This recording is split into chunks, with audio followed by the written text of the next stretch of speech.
ಇನ್ನು ಅನುದಾನದ ವಿಚಾರದಲ್ಲಿ ಕೇಂದ್ರ ಸರ್ಕಾರದಿಂದ ರಾಜ್ಯಕ್ಕೆ ಆಗ್ತಾ ಇರುವಂತಹ ಮಲತಾಯಿ ಧೋರಣೆ ವಿರುದ್ಧ ಫೆಬ್ರವರಿ 7ರಂದು ಕಾಂಗ್ರೆಸ್ ಪ್ರತಿಭಟನೆ ಹಮ್ಮಿಕೊಳ್ತಾ ಇತ್ತು.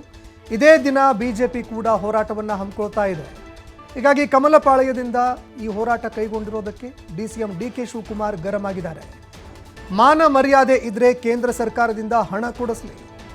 ಬಿಜೆಪಿಯವರು ರಾಜ್ಯಕ್ಕೆ ಆಗಿರುವಂತಹ ಅನ್ಯಾಯವನ್ನು ಸರಿಪಡಿಸುವಲ್ಲಿ ವಿಫಲರಾಗಿದ್ದಾರೆ.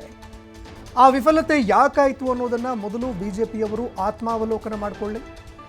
ಕೇಂದ್ರ ಸರ್ಕಾರದ ಮಲತಾಯಿ ಧೋರಣೆಯನ್ನು ಧಿಕ್ಕರಿಸಲಿ ಅಂತ ಬಿಜೆಪಿ ನಾಯಕರ ವಿರುದ್ಧ ಡಿಸಿಎಂ ಡಿಕೆ ಶಿವಕುಮಾರ್ ವಾಗ್ದಾಳಿ ನಡೆಸಿದ್ದಾರೆ. 7ನೇ ತಾರೀಕು ಈ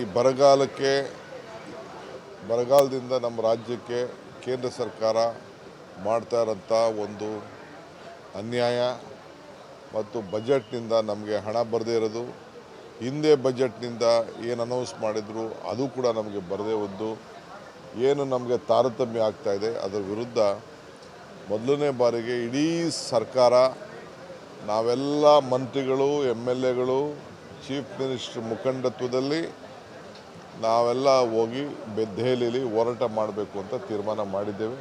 ಒಂದಿನ ಹೋಗ್ತಾ ಇದ್ದೇವೆ.